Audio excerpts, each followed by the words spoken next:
parce que je suis fasciné par cette affaire, les dinosaures. C'est vrai que c'est fascinant parce qu'en Charente, un squelette d'un sauropode, je ne sais même pas ce que c'était qu'un sauropode, géant en plus, parce qu'il y a les petits sauropodes, mais il y a les sauropodes géants, a été découvert cet été. Il est exhumé dans les carrières de gravier et de sable d'Anjac, Charente.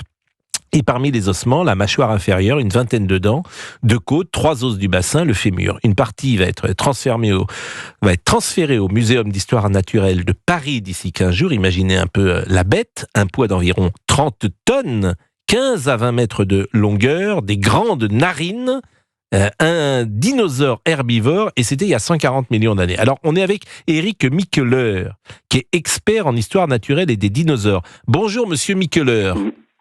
Bonjour Pascal Pro. Bon, quand je dis ravi je suis de votre invitation. Mais franchement, c'est nous qui sommes ravis de vous avoir, parce que je n'arrive même pas à comprendre comment un os peut traverser 140 millions d'années, et être quasiment intact. Comment est-ce possible ? Alors, alors en effet, par rapport au nombre d'animaux qui ont existé sur Terre durant cette période et même beaucoup plus ancienne, il y en a une infime partie qui peut se fossiliser. C'est-à-dire qu'il faut qu'il y ait des conditions très particulières d'enfouissement rapide, en réalité, pour que l'os, et puis aussi composition minéralogique du terrain, pour que l'os puisse survivre et être découvert par nous actuellement. Donc, ça veut dire que l'animal doit très rapidement être enfoui. Alors, pour différentes raisons, ça peut être une cause naturelle. Par exemple, on pense à un gigantesque glissement de terrain qui va enfouir. C'est déjà arrivé, on connaît des cas aux États-Unis où il y a des troupeaux entiers qui se font ensevelir. Et donc là, parce qu'ils sont ensevelis immédiatement et que les plaques aussi, il y a aussi la raison des plaques géologiques. Faut connaître la géologie, comment était le terrain à cette période. Donc là, on est dans le cas d'Anjac, on est au Crétacé de mémoire inférieure. Donc non, il y a plein de choses qui font qu'en général, ça ne se fossilise pas. Bon, le Crétacé inférieur, on rappelle la période, parce qu'évidemment, on c'est n'est pas... 140 millions d'années. 140 millions d'années. Bon. Ce qui est énorme, bien sûr. Non, mais c'est pour ça que je suis fasciné. Pour tout vous dire, j'ai trouvé ça tellement extraordinaire. Alors, vous connaissiez cette espèce, sans doute, le sauropode ? Oui, alors le sauropode, ce sont des dinosaures géants. Alors en général, on pense géants, bien que, vous l'avez précisé avant, il y a des petites espèces de sauropodes. Donc ce sont des animaux herbivores qui, contrairement aux théropodes qui sont les carnivores, eux, les sauropodes, marchaient sur 4 pattes. Voilà. Donc c'est ces animaux que tout le monde connaît. Si je vous parle de diplodocus, je pense que tout le monde, tous les connaisseurs, disons même pas, tous les auditeurs et vous-même connaissez le nom de diplodocus. C'est mondialement connu, ça fait partie de la famille des sauropodes. Donc ce sont des dinosaures qui ont été découverts au départ principalement aux États-Unis, dans les grandes plaines de l'Ouest, et qui se déplaçaient en troupeaux importants, donc, et qui mangent. Alors il y a différents types d'alimentation. Faut bien vous imaginer qu'à l'époque, que ce soit du Jurassique ou du Crétacé inférieur, il n'y avait pas d'herbe. On pense à l'herbe, mais il n'y avait pas d'herbe.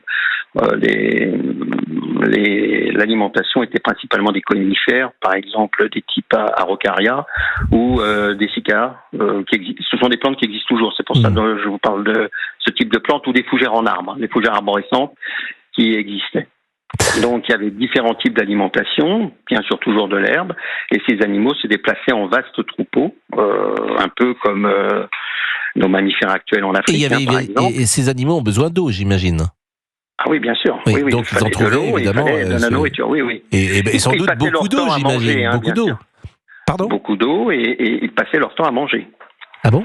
La plupart oui, parce que quand vous avez un animal qui fait 20 mètres, voire plus, plusieurs tonnes, ça mange des quantités incroyable de nourriture, bien sûr. Monsieur Mikkeler est avec nous, il est expert en histoire naturelle et des dinosaures. Éric Mikkeler, il y a dans notre studio un garçon qui a gardé peut-être un esprit comme ça d'enfant et qui me souffle une question que je vous transmets à l'instant, qu'on doit vous poser matin, midi et soir. Est-ce qu'il est possible, comme dans Jurassic Park, de faire revenir ces animaux sur Terre ? Totalement impossible. Actuellement, il n'y a aucune même avec technologie. l'ADN. Non, c'est trop vieux. L'idée est plaisante, hein. C'est Monsieur Olivier Guénec qui souhaiterait remettre Merci au goût pour du l'anonymat, jour le sauropode. Ce qui doit être pratique dans Paris de se balader avec son sauropode. L'idée est plaisante, mais l'ADN est beaucoup trop fragmenté, beaucoup trop vieux. Vous verrez peut-être que, par contre, pour les mammifères qui sont morts, il y a seulement les mammifères géants, je pense aux mammouths ou des animaux comme le rhinocéros laineux, dont on a découvert des spécimens en parfaite conservation dans le permafrost, dans les grandes plaines de Sibérie. Là, c'est différent. Oui, parce que le permafrost... pendant très longtemps, voilà. Mais pour des dinosaures, c'est actuellement... Bon, restez avec nous, Monsieur Mikkeler, parce que j'ai encore une ou deux questions à vous poser. 140 millions d'années, les dinosaures ont disparu, je crois, c'est... il y a 65 millions d'années. Mais après, je vais vous parler du dinosaure que vous pouvez aller voir à Dampierre, qui est exposé actuellement. Magnifique... un cousin dans ça m'intéresse grandement. Et on est d'accord que les dinosaures ont disparu après cette fameuse météorite. Là, il n'y a pas d'autre explication que ça. Donc, ils ont tous disparu en une minute, d'une certaine manière. Non, c'est pas totalement exact. Il a fallu un petit peu plus de temps. Voilà. Donc, d'après les conclusions scientifiques, c'est une des causes de disparition, mais ce n'est certainement pas la seule. Ah bon ? Il y a quand même des dinosaures qui ont survécu au choc de cette météorite ? Qui ont survécu parce que la météorite est tombée, on sait actuellement, au large du Yucatan, donc au Mexique. On connaît parfaitement, la NASA d'ailleurs a repéré le cratère qui est gigantesque grâce aux satellites. Mais il est tombé sur une partie de la planète. L'autre partie n'a pas été impactée directement. Ce sont les causes de la météorite qui ont fait que les dinosaures et une grande partie de la faune et de la végétation, bien sûr, ont disparu. Il y a une partie de la Terre après la météorite qui n'a pas été touchée, l'atmosphère n'a pas été touchée, rien n'a changé, l'écosystème n'a pas été touché. Ça a mis du temps. D'accord.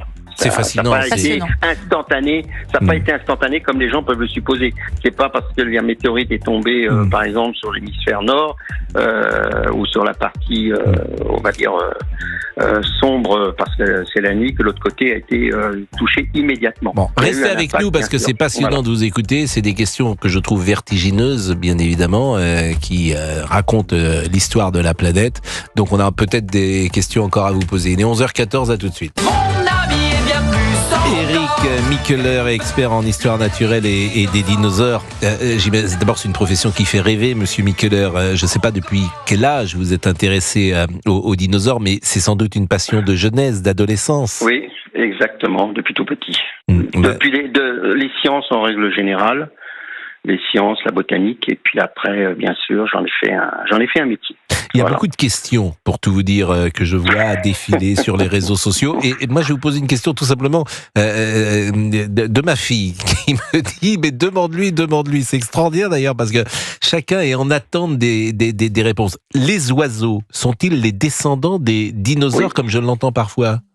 Oui, c'est totalement exact. C'est une branche de théropodes, disons, c'est une branche de dinosaures carnivores, de théropodes si vous préférez, donc qui a, on va dire, pris une route différente par rapport aux autres dinosaures, qu'ils soient herbivores ou carnivores. Bon, à l'origine, c'était des dinosaures. Alors, comment vous expliquer pour que vos éditeurs comprennent? Tous les oiseaux descendent d'une branche de dinosaures qui étaient carnivores, on va dire plutôt insectivores, voilà. Et à partir de là, au départ, c'était pas un vol comme on peut l'imaginer, comme nos oiseaux actuels.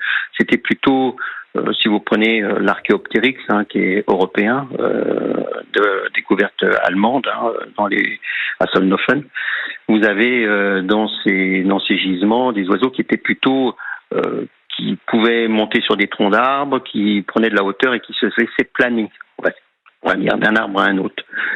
Mais c'était pas un vol évolué comme on a actuellement. Il a fallu des millions d'années pour arriver à ce qu'on a dans les oiseaux actuels. Mais c'est totalement exact que tous les oiseaux descendent de ce groupe de dinosaures. C'est les seuls qui aient survécu. Et pour rappeler la frise chronologique, là on est à moins 140 millions d'années. Oui. L'apparition de notre ancêtre à nous, que je ne qualifierais même pas d'homme, il est il y a 4 millions d'années à peu près, 4 millions d'années. Oui, c'est totalement ça, oui, en effet. Donc vous vous rendez compte sur ça n'a rien à voir. frise. Oui, bien sûr. Les dinosaures sont apparus, ils ont vécu 165 millions d'années. Environ. Voilà. Je vous assure, c'est vertigineux. Et nous, hommes, australopithèques, nous sommes là depuis combien de temps ? C'est beaucoup moins. Je suis pas spécialisé dans les hominidés, mais c'est beaucoup plus récent. Ça n'a rien à voir. Néandertal, c'est il y a 350 000 ans. Oui, à peu près, oui. Donc quand je dis que ce sont des questions vertigineuses, on est vraiment au cœur de cela. C'est pour ça que ça passionne autant les gens. Je pourrais vous garder pendant des heures. Dernière chose. On était aux Journées du patrimoine là avec justement à Dampierre. J'étais aux Journées du patrimoine au château de Dampierre. C'est là que je fais un petit aparté.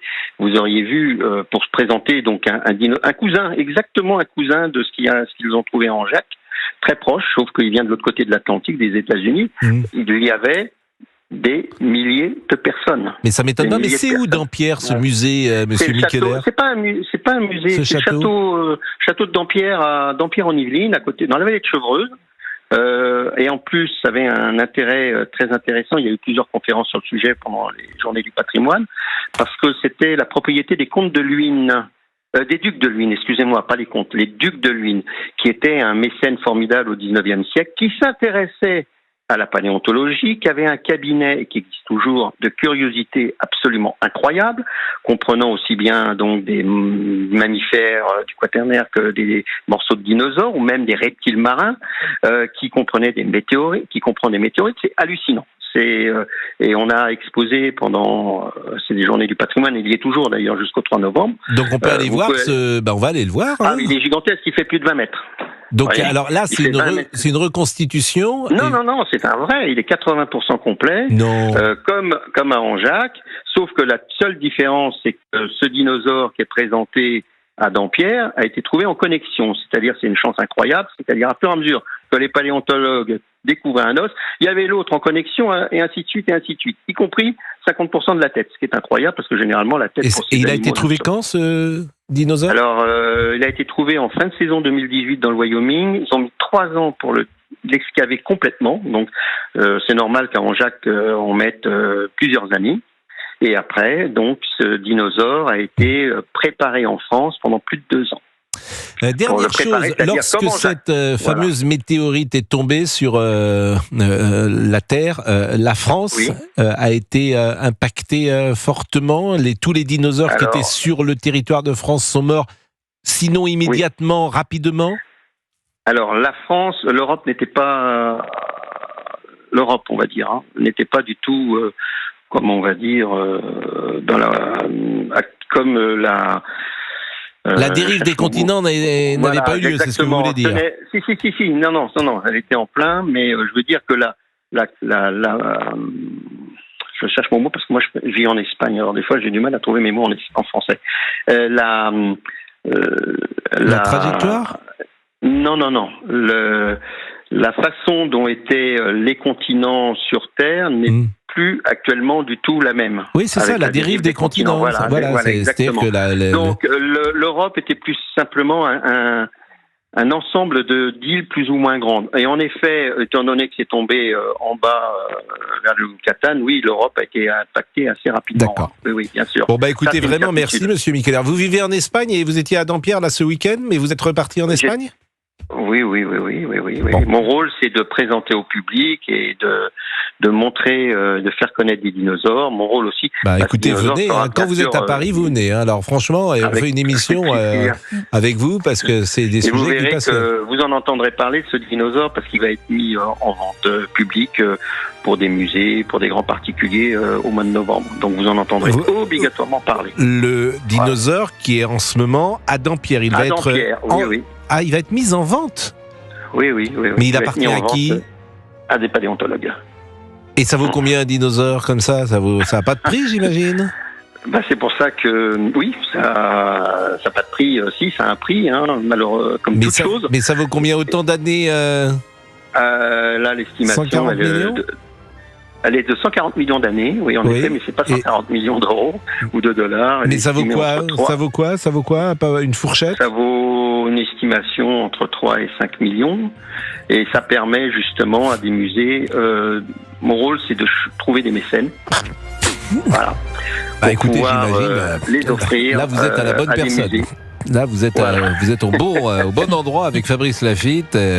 Qui lui-même a une fortune personnelle importante. C'est des... lui-même qui est une sorte de dinosaure aussi. On peut pas le vendre. Le problème des musées français, en Jacques, ça leur coûte très cher. En Jacques, pour fouiller, chaque saison de fouille coûte cher. Actuellement, le musée de Nantes est exactement à côté de l'endroit où a été trouvé le dinosaure qu'on a nommé Vulcain, qui est à Dampierre. Le musée de Nantes fouille actuellement. Le musée d'Aubray à Nantes? Non, voilà, exactement. C'est le musée d'Aubray, moi je le connais bien, j'y allais quand j'étais enfant, je suis de Nantes. Oui, moi j'allais aussi, au musée d'Aubray. C'est un très beau musée. Très beau musée, Ils sont juste à côté, justement, du site de fouille où a été découvert le dinosaure. Et ça leur permet donc de trouver... merci vraiment beaucoup, monsieur Michler. Merci beaucoup. Et au plaisir. Vraiment, c'était très, très aimable à vous et c'était très intéressant surtout de vous écouter, expert en histoire naturelle et des dinosaures, monsieur Michler. Eh bien, voilà un sujet qui nous aura passionnés. Tout à fait. Non mais arrêtez avec votre bande son, votre bande son de Jurassic Park. Non mais vous rendez c'est des bruits qu'il a enregistrés ce matin dans le bureau. Bien sûr. C'est lui. Moi je suis un peu déçu parce que je pensais effectivement qu'avec un peu d'ADN on pouvait retrouver. Mais moi aussi je pensais qu'on allait pouvoir les remettre sur terre ces dinosaures. Oui mais si tu avais de l'ADN par exemple de mort, Louis XIV t'as un ADN de mort, hop tu refais un Louis XIV. Non mais c'est quoi cette analyse? C'est pas si tu refais un Napoléon, hop, le jour où tu peux dupliquer, tu mets plein de Pascal Pro comme ça. Oh non s'il vous plaît non. Oh non non. À 8h du matin, le mal de crâne. Donc ils peuvent se reposer entre temps. Alors que là on est obligé de tout faire. Tu mets plein de guénèques. 20 heures d'antenne par jour là sur Pascal Pro, non ça va stop.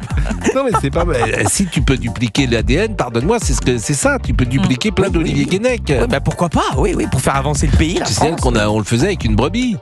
Oui, c'est vrai. D'Olivier, on en avait parlé. Bien sûr, donc pourquoi pas Olivier Guénec en double. Ça vous dit